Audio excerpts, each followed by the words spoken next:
La paracha de cette semaine, la paracha de Korach, c'est une paracha qui, on peut dire, nous fait rencontrer un état de crise grave dans le Am Israël,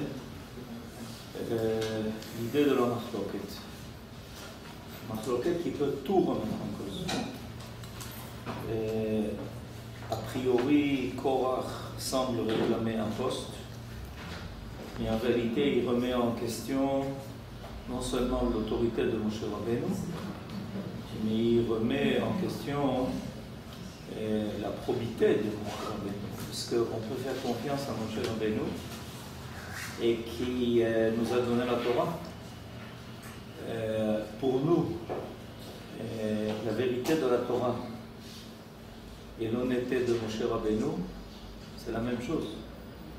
À partir du moment où on porte atteinte à l'honnêteté de Moshe Rabbeinu, laissant croire que c'est par intérêt familial qu'il a nommé Aaron, son frère, Kohen Gadol, prince de la tribu de Lévi, alors c'est pas seulement un problème politique que quelqu'un veut un poste, il y a quelque chose de beaucoup plus grave que ça. Et il y a l'idée même que Moshe Rabbeinu est un homme en qui on peut avoir une confiance divine. Parce que c'est lui qui va finalement nous transmettre la Torah avec tout ce que cela veut dire jusqu'à la fin des temps. Bon, vous connaissez l'histoire de Korach, c'est une histoire qui est connue, mais elle se termine par quelque chose d'intéressant dont je voudrais parler cette semaine. C'est qu'après tous les événements qui vont faire que Korach va être entièrement englouti, lui et toute sa famille, et que tous ceux qui avaient osé offrir un encens alors qu'ils n'étaient pas Kohanim vont être brûlés, voilà que tout d'un coup, Dieu s'adresse à Moshe Rabbeinu. On est maintenant au chapitre Yudzaïn, au verset Tet. וידבר אדוני אל משה לאמור, הרומו מתוך העדה הזאת, ואכלה אותם כרגע, ויפלו על פניהם.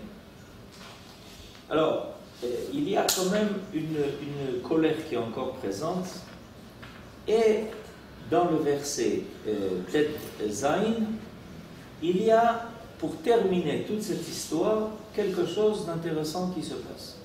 וידבר אדוני אל משה לאמור, דבר אל בן ישראל וקח מאיתם מטה לבית אב, מאת כל נשיאיהם לבית אבותם 12 מטות.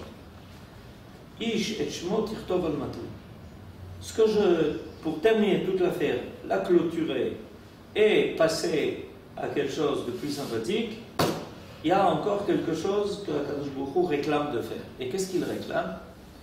Que chaque prince de chaque tribu prenne un bâton, que chacun marque son nom sur le bâton qui va représenter sa tribu, et il y en aura donc comme ça 12, et il demande à ce que Aaron le fasse aussi. ואת שם אהרון, verset י"ח, ואת שם אהרון תכתוב על מטה לוי, כי מטה אחד לראש בית אבותם. Et Aaron sera, lui, celui qui va aussi prendre ce bâton-là au nom de la tribu de Lévi. Et il mettra son nom. Le but étant, a priori, d'après ce que l'on comprend, de vérifier une fois pour tout qui sera le prince de la tribu de Lévi, ce que Korach réclamait.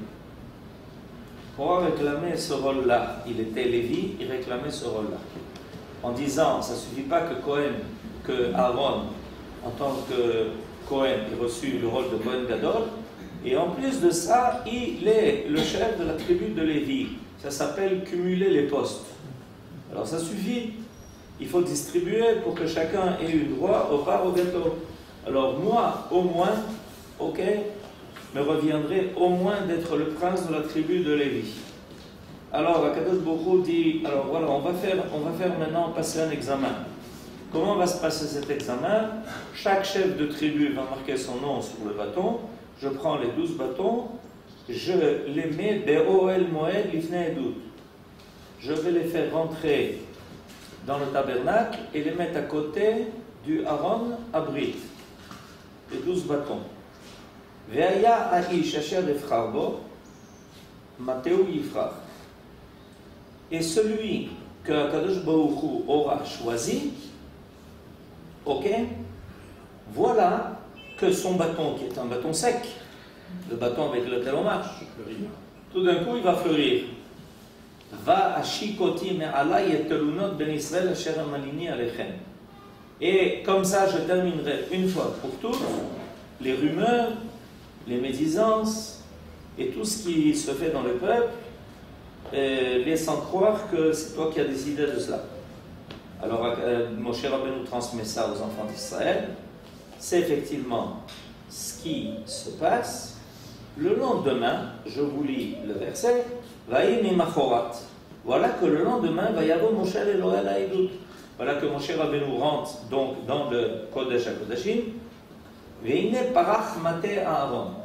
Et voilà que tout d'un coup, de tous les bâtons qui étaient disposés là-bas, il n'y a qu'un seul qui a fleuri. Lequel? Veine Parach Mate Aaron. C'est le bâton de Aaron qui a fleuri. Levet Lévi. Le bâton qui était le bâton de celui qui allait être à la tête de la tribu de Lévi. Vayotse Perach, Vayatsetz Tzitz, Vayigmol Shekedim. Je traduis. Ce bâton, il a donné des fleurs, il a donné des bourgeons et il a donné des amandes.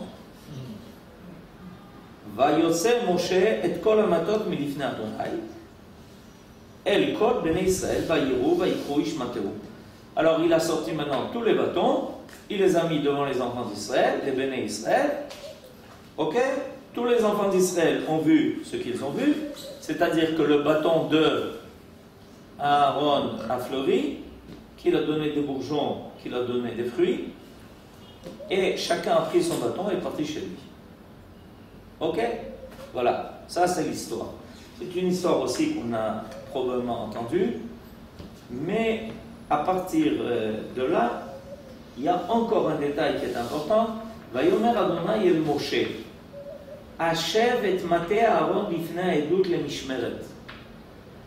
Alors, Akadosh Baruch Hu dit à Moshe, maintenant tu prends le bâton de Aaron, ce même bâton qui a fleuri, qui a donné des bourgeons, qui a donné des fruits, et tu le garderas dans le Kodesh HaKodashim.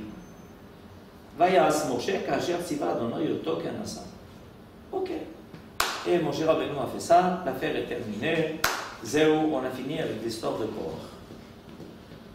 Alors, ça c'est le récit de la Torah. Mais qu'est-ce qu'il veut nous dire, ce récit de la Torah? Qu'est-ce qu'il a voulu nous dire? Qu'est-ce qu'il a voulu? Pourquoi cet épisode-là? Quel était le but? C'est une forme de... On désigne quoi? On désigne qui? Aaron? Comme étant qui? Comme étant celui qui va être le Kohen Gadol, non? Non, le chef de la tribu de Lévi. Le chef de la tribu de Lévi. Par cette démarche-là, Aaron est confirmé, pas désigné, mais confirmé comme étant le chef de la tribu de Lévi. On est d'accord? Ok? Et qu'est-ce que ça veut dire vis-à-vis des autres tribus? Que c'était moins importante que... Les autres tribus étaient moins importantes que la tribu de Lévi. On ne le savait pas avant. On ne savait pas avant que la tribu de Lévi était une tribu préférée. Mais c'est la tribu qui avait reçu tous les rôles. Et la tribu de Lévi était la tribu qui avait reçu tous les rôles. Ça avait déjà été dit depuis longtemps. C'est curieux que sur les autres bâtons où il y avait le nom des princes aussi, ils n'étaient pas fleuris pour confirmer que c'était bien eux. La question qui s'impose, celle que vient de soulever Yoga, et elle est flagrante. Mais alors, qu'est-ce qu'on veut prouver? on veut prouver que celui dont le nom est inscrit sur le bâton est bien celui dont le nom est inscrit sur le bâton. Celui de la tribu de Rouven, il a écrit son nom. Est-ce qu'il a été prouvé qu'il n'est pas désigné comme étant le prince de la tribu de Rouven? Non. Ah bon? Il n'y avait pas de machloket. Mais ça l'air. Alors qu'est-ce qu'on a gagné dans l'affaire? Je veux comprendre. Qu'est-ce qu'on a gagné avec les 12 bâtons? Je pose la question un peu différemment en disant la chose suivante. Si on s'était contenté, là les esprits doivent marcher, si on s'était contenté de ne prendre que le bâton de Aaron avec son nom, comme étant le bâton de la tribu de Lévi, et que mon cher Rabbeinu l'avait mis dans le Kodesh HaKodeshim, et que ce bâton sec en serait sorti fleuri, est-ce qu'on n'aurait pas eu la même preuve? Si. On n'aurait pas eu la même preuve? Pourquoi pas? Non, parce que ça On a mis un bâton sec, par miracle le lendemain, on trouve dessus des fleurs, des bourgeons, des amandes. Ça vous paraît naturel ça? Ça vous paraît naturel ça? Non. Alors voilà, sur le bâton est marqué Aaron ben Amram HaKohen. Ok? Le lendemain, sur le bâton de la tribu de Lévi, où il y a marqué Aaron ben Amram HaKohen, des fleurs, des bourgeons et des amandes. Pourquoi est-ce que j'ai besoin des autres bâtons autour? Je ne comprends pas. Florence. Et ça prouve que s'ils avaient mis que celui-là, ils auraient pu dire n'importe quel bâton avec les miracles d'Hachem, il aurait fleuri. Tandis que là, ça prouve qu'il n'y a que celui-là. C'est-à-dire ça permettait une comparaison vis-à-vis de notre bâton. Ça n'infirmait pas le fait que les autres étaient bien les princes des tribus désignés. La marloquette était à propos du prince de la tribu de Lévi. Comment se fait-il que les autres n'ont pas fleuri? Parce que, comme dit Florence, s'il n'y avait que le bâton de Aaron, il a dit que ça, si nous aussi on avait mis notre bâton, il aurait fleuri pour bien confirmer que nous sommes les princes. Donc, ok. Mais il y a aussi quand même l'idée que s'il n'y avait eu que le bâton de Aaron qui avait fleuri, il est quand même confirmé comme étant le prince de la tribu de Lévi. Vous comprenez la question ou pas? Vous avez compris la question? Hein? Mais ça, c'est ce que je veux comprendre. Pourquoi ça enlève toute marloquette? C'est bidiouk ce que je veux comprendre. Korach, entre nous, il a disparu. Korach, il a englouti. Les 250 qui étaient dans son assemblée, ils ont été brûlés. C'est-à-dire, khalas, on a fini. C'est terminé, ils ne sont plus là. Akadosh Baruch Hu dit à Moshe, non, c'est pas terminé. Ah bon, qu'est-ce qu'il y a? Non, il faut l'histoire du bâton. Qu'est-ce qu'on a gagné de plus? Qu'est-ce qu'on veut vérifier? Et la question que les commentateurs posent, pourquoi ça s'est passé comme ça? Est-ce qu'il n'y avait pas d'autre moyen de confirmer le poste de Aaron que passer par cette idée-là que le bâton, qui était un bâton sec, tout d'un coup fleuri, c'est beau, avant Shabbat on a besoin de fleurs, et des bourgeons et des amandes. Mais Agnès, pourquoi Kadosh Baruch Hu, il a choisi cela? Parce que il est important de savoir que quand Kadosh Baruch Hu fait quelque chose, un miracle, c'est qu'il y a un rapport entre le miracle et la réalité. Les gens ont malheureusement un problème où ils sont mystiques. Il y a des gens mystiques. Et mystiques, ils sont mystiques. Et ils pensent qu'il faut qu'il y ait des signes comme ça, mais aucun rapport avec la réalité. C'est une erreur. Akadosh Baruch Hu ne fait pas de miracle qui n'est pas en rapport avec la réalité. Alors qu'est-ce qu'il a voulu? Pourquoi il a pris ça? Ken, qui voulait dire quelque chose? Esther? Une année, je crois, il y a 2-3 ans, oui. Vous avez expliqué que Shkedim, ça vient de l'Ishkod. Vous avez raison. Alors, il y a dans ce grand Ishkod, l'Ishkod, ça veut dire être zélé. Empressé, zélé. Celui qui est plein de zèle. Donc vous voulez dire que les Kohanim sont pleins de zèle. Par exemple. Ok, Nachon, vous vous rappelez, vous avez raison. Mais aujourd'hui, justement, je voulais compléter ça. Et je voulais vous amener un enseignement, un double enseignement, qui va nous surprendre.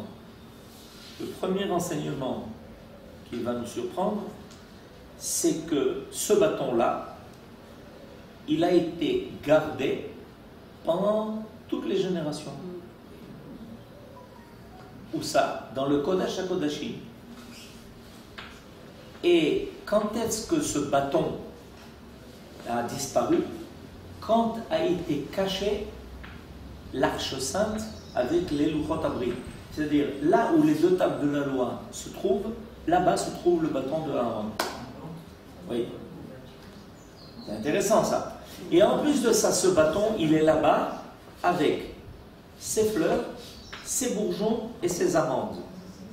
C'est des fleurs qui durent longtemps, je ne sais pas si vous vous rendez compte. Parce que nous, on achète des fleurs, en général, c'est une histoire d'une semaine. Si elles sont de bonne qualité. On est d'accord?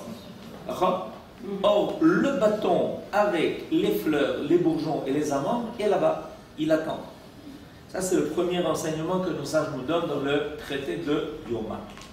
Le deuxième enseignement qui est donné dans le traité de Psachim, c'est qu'il y a une opinion qui dit que le bâton de Aaron, il a été créé à la fin du 6e jour de la création, Ben Hashmashot. C'est-à-dire au crépuscule, au moment où on est passé de Chol, le Yom Shishi, au Shabbat. Et on a une liste de choses qui ont été créées à ce moment-là. Ok? Et on a une liste de choses qui ont été créées à ce moment-là. Shabbat, si Dieu veut, on parlera d'un autre élément qui a été créé à ce moment-là et qui aussi fait partie de l'histoire de Korach. Et tout ce qui a été Nahom et tout ce qui a été créé à ce moment-là a une qualité particulière. Alors, quand moi j'ai vu cet enseignement, je me suis dit, il y a quelque chose que je ne comprends pas. Parce que je croyais que le bâton avait fleuri à l'époque de Korach. Et pour prouver que c'était bien lui, Aaron, qui était le chef de la tribu de Lévi désigné. Et puis, qu'est-ce qu'on me donne? Boum! On me dit, non, tu t'es trompé. Ce bâton-là, il a été créé au moment des 6 jours de la création. Alors, je ne comprends pas. S'il a été créé au moment des 6 jours de la création, et que ce bâton-là, il a été transmis de génération en génération, et que tout d'un coup, on le voit apparaître ici, alors, en quoi il sert de preuve? Il a déjà été créé. Il a fleuri maintenant. Le bâton a été créé. Mais sans les fleurs et sans les bourgeons et sans les shkedim. Non, l'idée a été créée. L'idée a été créée. L'idée du bâton a été créée. Comme la bouche de la terre, comme la tonne de... L'idée a été créée. Comme la tonne de Yam. L'idée a été créée. Voilà. Marshaba. Est-ce qu'on dit ça à propos de toutes les choses qui ont été créées pendant les 6 jours de la création, que l'idée a été créée, ou on dit qu'elles ont été créées? Elles ont été créées. Top. Alors vous comprenez qu'on est dans une grande énigme, cette histoire de bâton, que tout d'un coup, après que tout soit terminé, parce qu'a priori, Korah, Met, Adator, Metou, et tout d'un coup, non, on n'a pas terminé. Qu'est-ce qui se passe? Il me faut l'histoire du bâton. Mais qu'est-ce que ça nous donne? Qu'est-ce que ça nous apporte? Alors, on est dans un monde qui a une qualité particulière qui malheureusement nous accompagne depuis la création. Et la chose est la suivante. Pour quelque chose de nouveau puisse apparaître, il faut qu'il y ait quelque chose qui disparaisse. Vous vous êtes rendu compte de ça?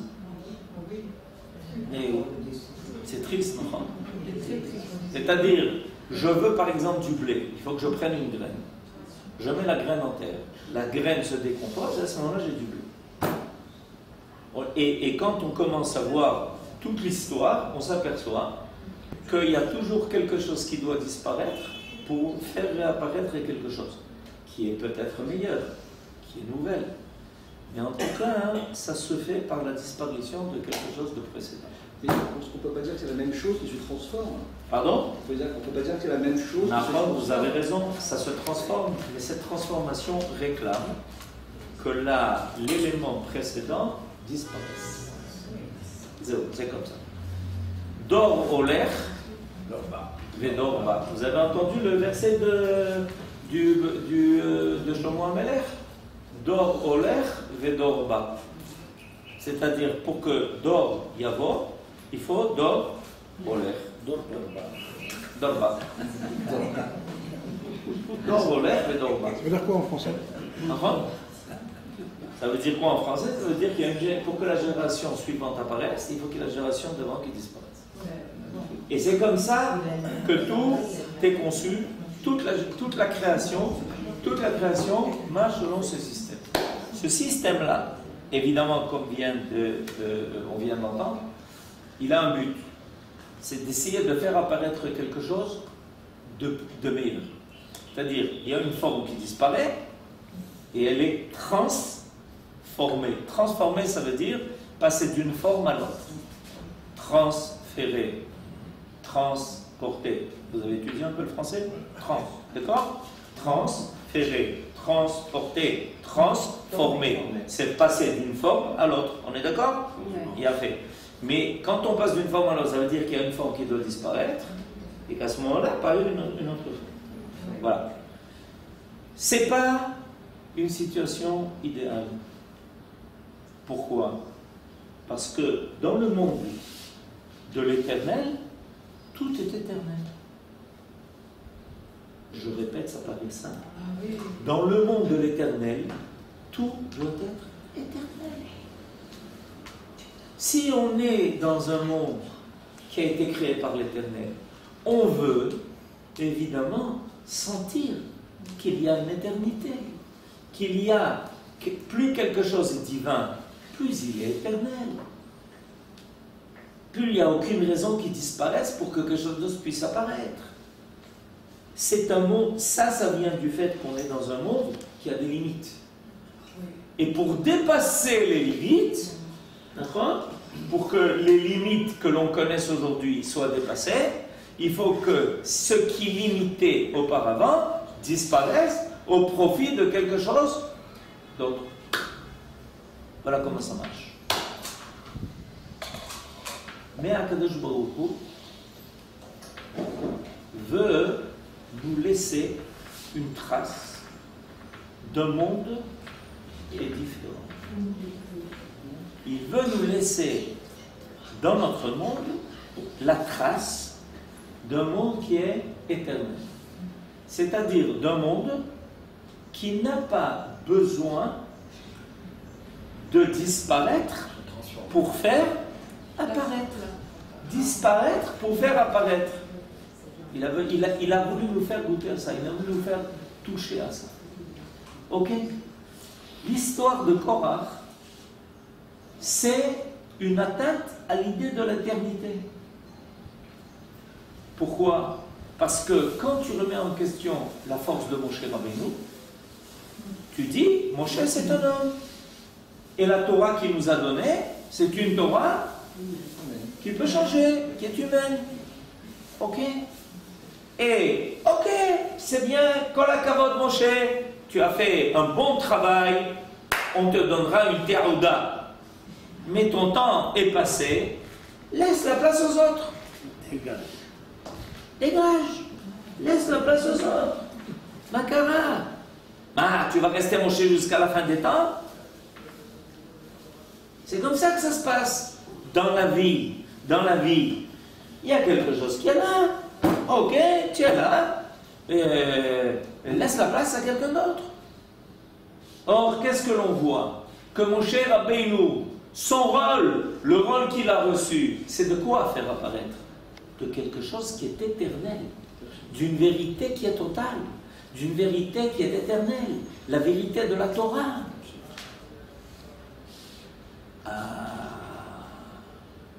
Ça, c'est remis en question. Ça a été remis en question. Alors maintenant, tu peux dire, bon, c'est vrai, Korach, il a disparu. Khlet. Non, on a terminé avec lui. Ça, il faut savoir une chose importante, c'est que quand un préjudice a été fait, il laisse des traces. Même quand la personne qui a commis le préjudice disparaît. L'idée est présente. On ne va pas lutter contre Korach l'individu. On va lutter contre l'idée que Korach a fait apparaître. Il a fait apparaître l'idée que la Torah de Moshe peut être remise en question. Et depuis, Korach, à chaque génération, a des élèves. Il a des élèves. Il a des élèves, il a des élèves, il a des descendants, il a des élèves qui ont hérité cette idée qu'il n'y a rien d'éternel. La fameuse phrase que les Français aiment tellement, personne n'est éternel. Qu'est-ce que tu veux dire par là? Si c'est pour donner une leçon de morale et dire attention, fais ton compte, tant qu'il te reste encore un peu à vivre, si tu as quelque chose à arranger, il vaut mieux le faire. Mais si c'est pour dire qu'il n'y a pas dans notre monde une apparition de l'éternité, ça s'appelle de l'hérésie. Parce qu'il n'est pas possible que dans un monde qui a été créé par Akadosh Baruch Hu, il n'y ait pas des traces de l'éternité. Vous entendez? Voilà. Le bâton de Aaron, c'est ça. Et je veux dire pourquoi, parce que Bémet, c'est la première année où j'ai vu cette réflexion. J'ai trouvé la source à ça.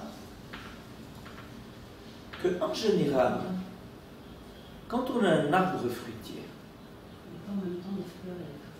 Pardon? On n'a pas en même temps les fleurs. Kol hakavod, Florence. Comment est le processus de l'apparition du fruit? La fleur disparaît. Il y a des fleurs. Les fleurs disparaissent, laissent place aux bourgeons. Les bourgeons disparaissent, apparaît le fruit. Or, un des commentateurs, il y a un commentaire qui pose la question, et un autre qui répond et qui dit non, pas sur le bâton de Aaron. Sur le bâton de Aaron, il y avait trois choses présentes en même temps. Les fleurs, les bourgeons, les fruits. C'est quoi l'idée? On n'a pas besoin que les fleurs disparaissent parce qu'elles sont tellement belles, les fleurs de l'amandier. Et elles durent tellement peu de temps. Vous entendez? Les amandiers fleuris sont les premiers à fleurir. Tu bishvat igia, chagla ilanot, shkedia porachat. Vous connaissez la chant, d'accord? Le problème, c'est que les amandiers, ils sont en fleurs un mois au maximum. Très peu de temps. Et ensuite, on dit, oh, mais où il est? J'avais un amandier ici, mais il a disparu. Non, les fleurs sont tombées. Alors, on a la beauté, mais pour que le fruit apparaisse, il faut que la beauté disparaisse. C'est Baïa. Pour que la beauté, pour que le fruit apparaisse, il faut que la beauté disparaisse. C'est travail. C'est dommage. On veut profiter à la fois et des fleurs et des bourgeons. Et les bourgeons, parce que les bourgeons donnent l'odeur. C'est-à-dire, il y a ici quelque chose qui est de la vue, les fleurs. Il y a quelque chose qui est de l'odorat, c'est les bourgeons. Et ensuite, il y a quelque chose qui est mangé, c'est les fruits. Il y a trois éléments. Et sur le bâton de Aaron, les trois éléments étaient voisins et présents. Maintenant, vous avez compris pourquoi il a été créé Erev Shabbat Ben Hashmashot. Parce que Erev Shabbat Ben Hashmashot est le passage de la situation de notre monde à un monde chez Yom, chez Kulo Tov. C'est quoi un monde chez Kulo Tov? La définition de Shabbat, Yom chez Kulo Tov. Ça veut dire quoi, Yom Shekulo Tov? Vous avez une idée? Shekulo Shabbat. Shabbat, c'est Yom Shekulo Tov. Ça veut dire quoi, Kulo Tov? C'est un monde Shekulo Tov.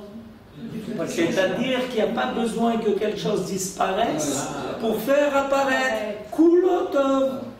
On peut en même temps y voir et les fleurs, et les bourgeons, et les fruits. Kulo Tov.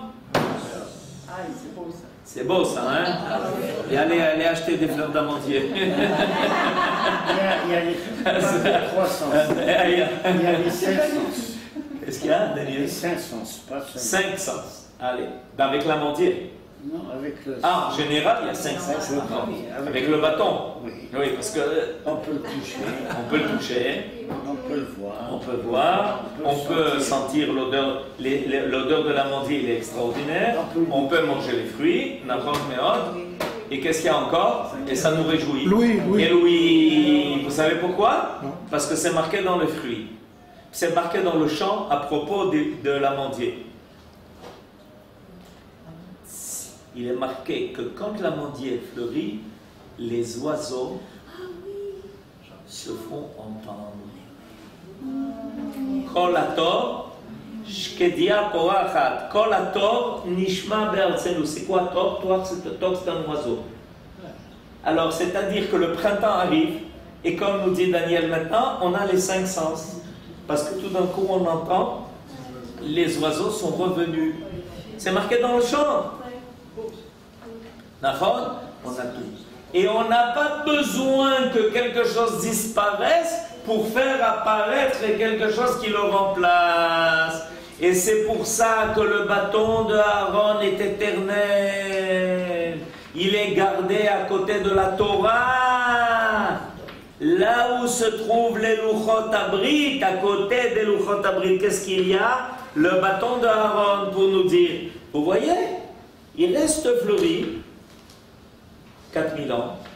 Il reste avec des bourgeons 4000 ans. Il reste avec des fruits 4000 ans. Et rien n'est perdu. Et tout se garde. C'est la Torah.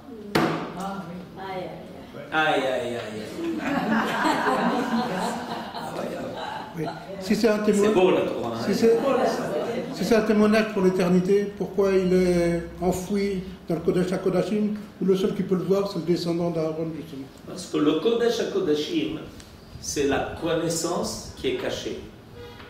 Il y a une connaissance, on ne peut pas vivre dans un monde, dans le monde où on est, il faut être conscient de ça. Il faut être conscient qu'il y a des processus. Il faut être conscient que malheureusement, il y a quelque chose qui disparaît pour faire apparaître quelque chose d'autre. On ne peut pas vivre ça. Mais dans notre conscience, dans notre compréhension profonde des choses, on doit savoir que ce monde existe et qu'il finira par apparaître. Et que grâce à une Torah qui est éternelle, on finira par, dans notre monde qui est un monde fini, on finira par vivre un monde qui est éternel. Zéro. Shabbat Kulo Tov, est-ce que ça s'applique à l'état physique d'une personne en Shabbat? Est-ce que si on s'imprègne de ce concept de Shabbat Kulo Tov, si quelqu'un, disons, ne se sent pas bien en Shabbat, disons, si quelqu'un ne se sent pas bien en Shabbat, disons, oui. Est-ce qu'il peut appliquer cette Kulo Tov à lui-même en se disant, avec la force de ce Kulo Tov, je peux être aussi... Vous savez, Shabbat, quand on fait Shabbat, quand on prie pour un malade, oui. On dit comme ça, Shabbat imilizrok, Shabbat imilizrok, c'est-à-dire on ne crie pas Shabbat, on n'implore pas Verefoua krova lavo. Pourquoi Refoua krova lavo? Parce que le Shabbat lui-même fait apparaître la Refoua. Parce que le Shabbat nous fait toucher à un monde de l'éternité. C'est ce que je voulais dire. Quand il y a des faiblesses dans ce monde-ci, ça veut dire qu'il y a quelque chose qui veut changer. La faiblesse veut dire quelque chose qui s'affaiblit pour faire apparaître quelque chose de mal. Le Shabbat, le simple fait de vivre le Shabbat, je viens de lire que le Shabbat, si on fait les choses comme il faut, à chaque fois que l'on mange des chalotes de Shabbat, on sent le goût de la manne. Alors vous allez me dire, mais les chalotes, elles n'ont pas toutes le même goût? C'est comme la manne. Parce que la manne non plus. Chacun voulait goûter ce qu'il voulait. Il n'y a pas un autre aspect que Korach, avec toute sa fortune, il était riche. D'accord. Il était rien. Rien.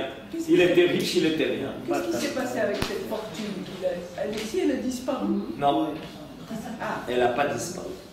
La fosse de Korach est réapparue par le prophète Shmuel. Shmuel était descendant de Korach. Et qu'est-ce qu'il a fait apparaître? Shmuel a été désigné comme le prophète qui va faire apparaître la royauté d'Israël. D'abord Shaoul et ensuite David d'Israël. Chai vekayam. Il disparaît jamais. David Amelech ne disparaît jamais. À la fin des temps, tout d'un coup, quelqu'un apparaît, on lui dit qui tu es? Je lui dis, je suis le fils de David. Ah, Baruch haba. Il y a combien de temps ton père vivait? Ben, il n'y a pas longtemps. Ça fait 3000 ans. C'est tout. Mashiach ben David. Il ira au Misra d'Apnim, on dit comment tu t'appelles? Mashiach ben David. Ben David? Attends, laisse-nous vérifier qui c'est ton père. Et comment ça est marqué? C'est dans la Bible. C'est marqué dans la Bible. Si vous avez du mal à retrouver, vous pouvez ouvrir la Bible, vous allez le voir. C'est incroyable. Je vous dis, j'étais maintenant au hôtel. Il y a le gouverneur de l'État de New York qui est arrivé. Précisément quand j'étais là-bas. Plus, hier soir est arrivé l'ancienne ambassadrice. Et lui, le gouverneur de New York. Alors, il y a quelqu'un que je connais là-bas, un photographe. Je lui dis, qu'est-ce que tu fais là? Il me dit, je suis venu prendre des photos. C'est son travail, et il prend des photos, etc. Il me dit, mais je ne sais pas si on ne se rend pas compte de ce qu'il nous arrive. Il dit, pendant des milliers et des milliers d'années, le Ham Israël, dans le meilleur des cas, était ignoré. Quand on l'ignorait, on considérait qu'il nous faisait du bien. Quand il nous ignorait. Et aujourd'hui, tout le monde défile, tout le monde arrive au kotel, tout le monde se prosterne devant le kotel, et tout le monde les faut tac, tac, tac, tac, tac. Ils sont arrivés, où ça? Ham Israël Chai. Non, mais je ne sais pas si vous vous rendez compte. Le bâton de Aaron. Shabbat